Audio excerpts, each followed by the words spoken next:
Class 8th science chapter number 10 reaching the age of एसोलेशंस।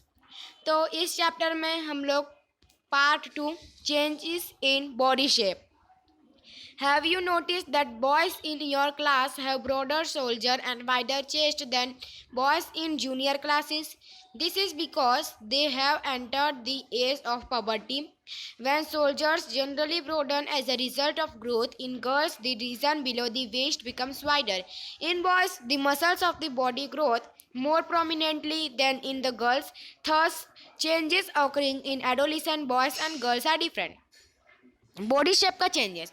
आप लोगों ने अपने क्लास के बॉयज़ को देखा होगा, उनके जो सोल्जर होते हैं वो ब्रॉडर होते हैं, यानी चौड़े होते हैं, और गर्ल्स की जो वेस्ट होती है वो वाइडर होती है। तो इस तरह से बॉयज़ और गर्ल्स के डिफरेंट बताए जाते थे। तो ये था आप लोग का body shape.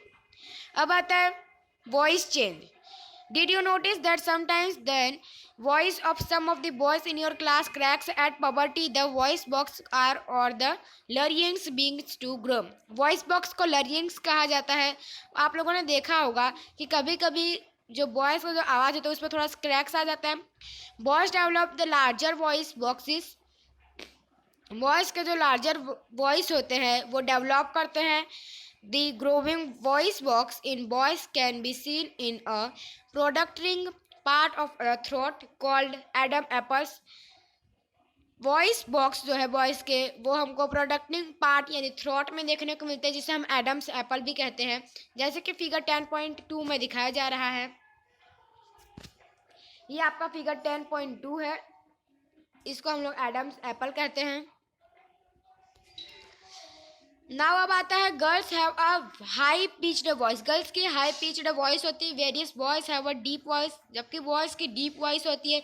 In adolescent boys sometimes the muscles of the growing voice box go out of control and the voice become hoarse. This state may remain for a few days or weeks, after which the voice becomes normal. आप लोगों ने कभी कभी देखा होगा कि जो boys की जो वॉइस होती है वो ज़्यादा ही मतलब कंट्रोल में नहीं होती और ज़्यादा भारी हो जाता है, लेकिन कुछ समय के बाद वो नॉर्मल में आ जाती है। ये आपका था फिगर 10.2 जो मैंने आपको भी बता दिया। Adam's apple in growing up the boy.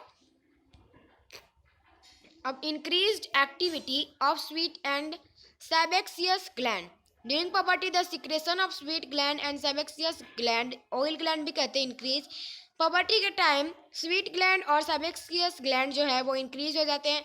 Many young people get acne and pimples. बहुत सारे लोगों को एक्न और पिंपल्स होने लगते हैं उनके फेस पे बहुत सारे पिंपल्स होने लगते हैं इस समय पे, because of the increase activity of this gland and the skin.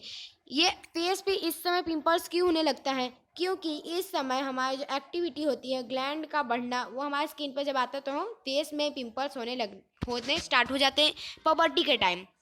अब आता है development of sex organ. Look up figure 9.1 and 9.3। 9.1 और 9.3 यानी चैप्टर नंबर 9 की आपको बात की जा रही है। 9.1 और 9.3 को देखिए ऑफ द प्रीवियस लेसन, पहले वाले लेसन में, जिसमें आप लोग को सेक्स ऑर्गन ऑफ ह्यूमंस में बताया गया है। At puberty male sex organ like the testis and penis. Puberty के टाइम मेल के सेक्स ऑर्गन जो है टेस्टिस और पेनिस डेवलप करते हैं, और the testis also begin to produce sperm. Testis sperm produce करते हैं, और गर्ल्स में ओवेरिस होता है और ओवेरिस एग बिगिन करते हैं mature. Also ovaries start releasing mature egg. Ovaries जो है वो मैच्योर एग रिलीज करना स्टार्ट कर देता है। आई होप आप लोग को ये चैप्टर समझ में आ रहा होगा। Reaching mental, intellectual and emotional maturity. इस समय जो मेंटल हमारा जो दिमाग, इंटेलेक्चुअल और इमोशनल मैच्योरिटी जो होते हैं उसके बारे में आप लोग को बताया जाएगा। तो adolescence is also a period of change in a person way of thinking. Adolescence के टाइम, इस पीरियड के टाइम हमारे जो पर्सन के जो थिंकिंग, पर्सन के जो सोचने का जो तरीका होता है वो चेंज हो जाता है। Adolescent are more independent than before and are also self conscious. Intellectual development takes place and they tend to spend considerable time thinking. इस समय उनको सही गलत का पता चल जाता है टाइम पे। इन फैक्ट इतना ही नहीं, it is often the time in one's life when the brain has become greatest capacity for learning. ये वह समय होता है जब हमारा जो दिमाग होता है, हमारा जो ब्रेन होता है वो लाइफ का, हमारा जो ब्रेन होता है वो ग्रेटेस्ट कैपेसिटी यानी लर्निंग, सीखता बहुत ज़्यादा है और ज़्यादा ही सोचता है। हमारा जो दिमाग है वो बहुत ज़्यादा सोचने लगता है, बहुत ज़्यादा वो सीखता है. समटाइम्स कभी कभी however an adolescent may feel insecure while trying to adjust to the changes in the body and mind. इस बॉडी के चेंजेस को लेकर हमारे दिमाग पर कभी कभी थोड़े बहुत विचार आते हैं. But an adolescent learner you should know that there is no reason to feel insecure. पर आप जानते हो इसका कोई रीज़न नहीं है फील इनसिक्योर.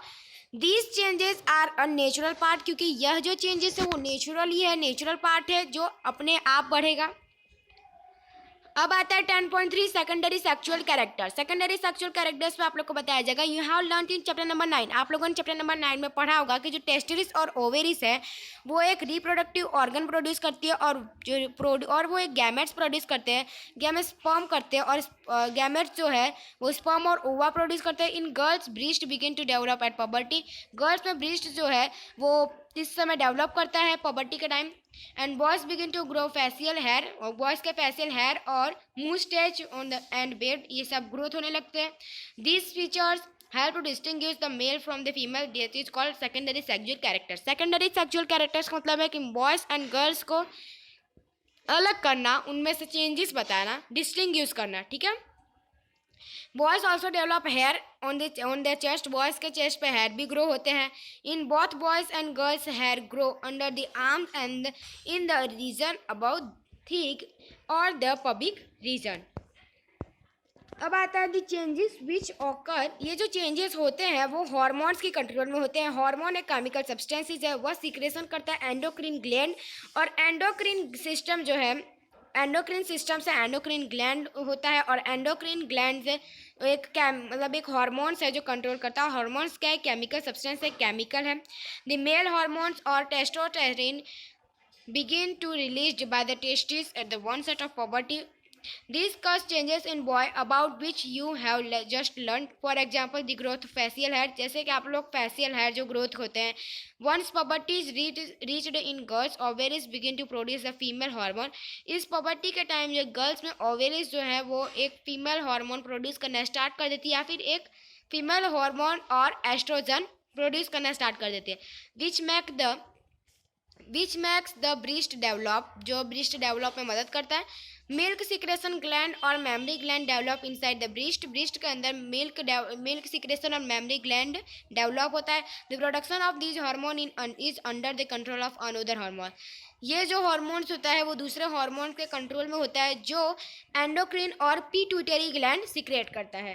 तो यहाँ पे आप लोग का 10.3 ओवर होता है. अब आपका आता है 10.4 जिसको हम नेक्स्ट पार्ट में करेंगे. वीडियो अच्छा लगा लाइक कीजिए, सब्सक्राइब कीजिए, कमेंट कीजिए. मिलते हैं. जय हिंद, जय भारत.